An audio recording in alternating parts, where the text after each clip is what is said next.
My friend, let me tell you a story. A story that will make your heart beat and your mind question what you think you know about success. They said she had it all: beauty, class, and a husband every woman prayed for.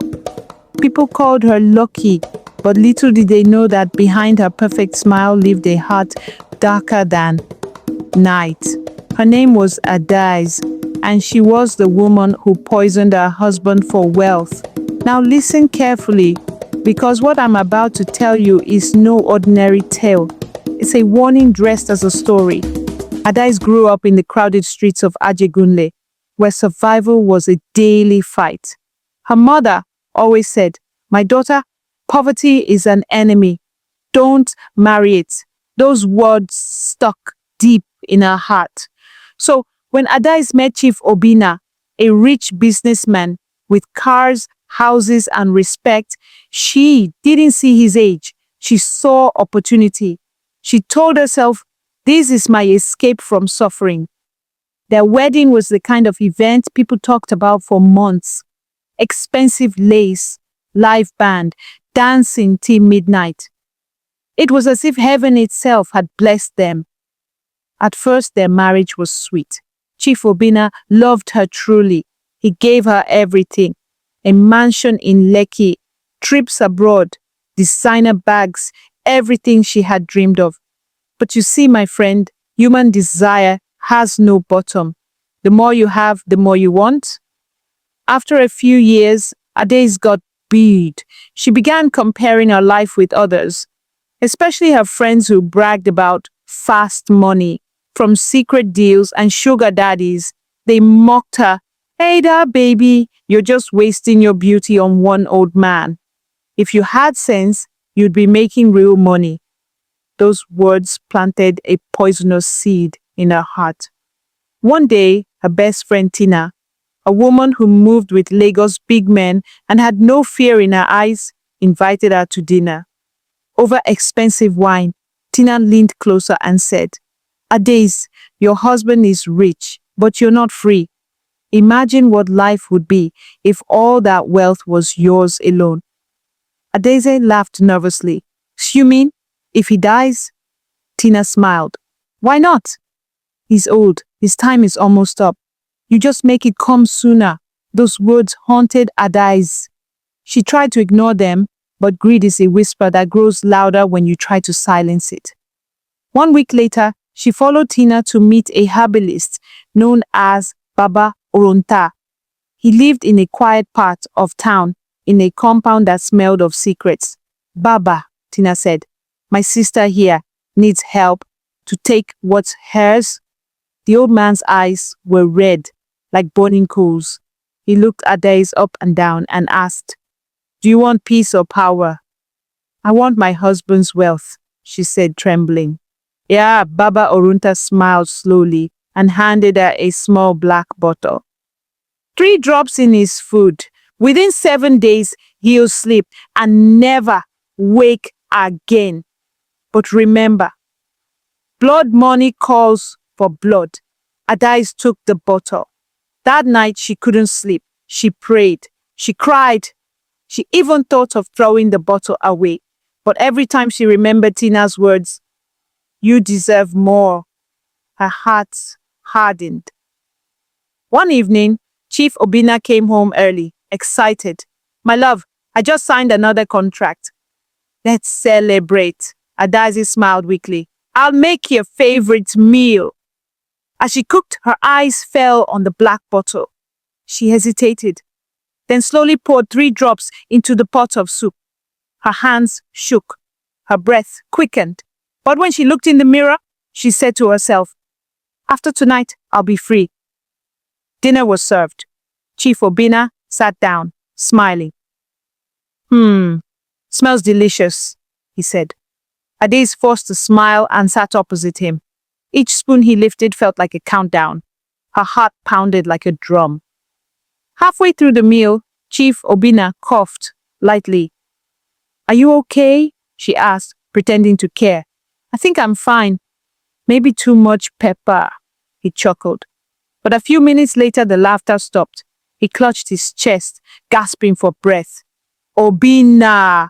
Obinna! Adaeze shouted. She ran to him, tears rolling down her face. Or at least that's what she wanted people to see.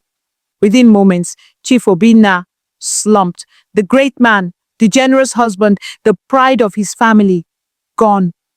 Adaeze screamed so loudly that even neighbors rushed in, but no one suspected her.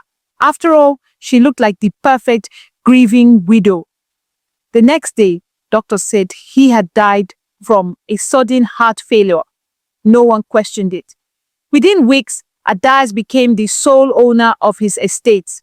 She wore black lace, received condolences, and pretended to cry at the funeral.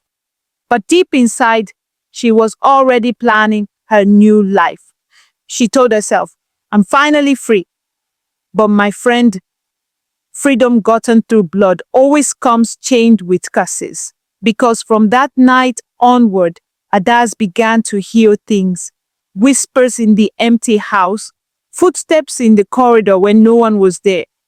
Sometimes she woke up at night to find the television turning on by itself, showing her husband's old face, smiling. At first, she thought she was dreaming, but soon, reality and nightmare became one.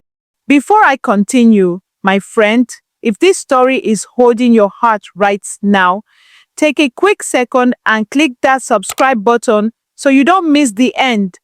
Because what happens next will make you believe that karma never forgets a name. All right, let's continue. One evening, Adaeze was dressing up to attend a party. She had moved on fast, new friends, new car, and even a new man already showing interest.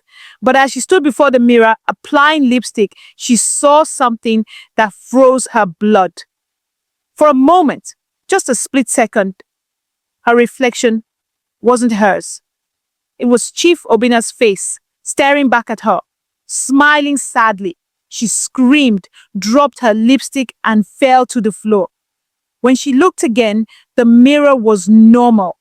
She tried to tell Tina, but her friend laughed it off. You're just paranoid, Ada, baby! Enjoy your life. But Adaeze couldn't rest. She started having nightmares, seeing her husband sitting beside her on the bed, whispering, you took my life for money, but you will pay in kind. Her health began to fail. She couldn't eat. Her skin lost its glow. People started gossiping. She's too young to be a widow, yet she's aging like an old woman. Then one morning, she woke up to find strange marks on her neck, like fingerprints. She screamed and ran to Baba Orunta. Baba, what's happening to me? She cried. The old man's face was calm. I told you, blood money calls for blood. The spirit you summoned now wants payment. Please, I'll do anything, she begged. Then you must sacrifice your peace, Baba said. Every night for 7 nights, you pour libation and beg his spirit to rest. Adaeze obeyed. She did everything the man said. But instead of peace, the voices grew louder. By the 7th night, she couldn't tell if she was awake or dead. Shadows moved across her room. Cold wind blew even with the windows closed. And then she saw him. Chief Obinna, standing at the foot of her bed, eyes red, voice calm. Adaeze, the wealth you wanted is yours, but you will never enjoy it. She screamed.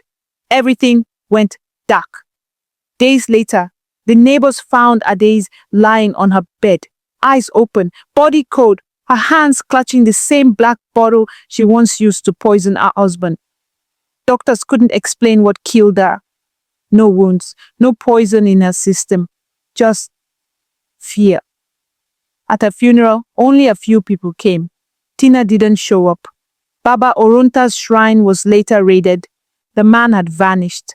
And soon, everyone forgot about Adaeze, the woman who had everything but lost her soul for greed. But those who lived near her mansion still swear that some nights they hear a woman crying softly inside, whispering, Obinna, I'm sorry. My friend, wealth gotten by evil means never brings peace. Greed blinds the heart, and the hand that serves death will one day feed on its own poison. If life gives you love, treasure it.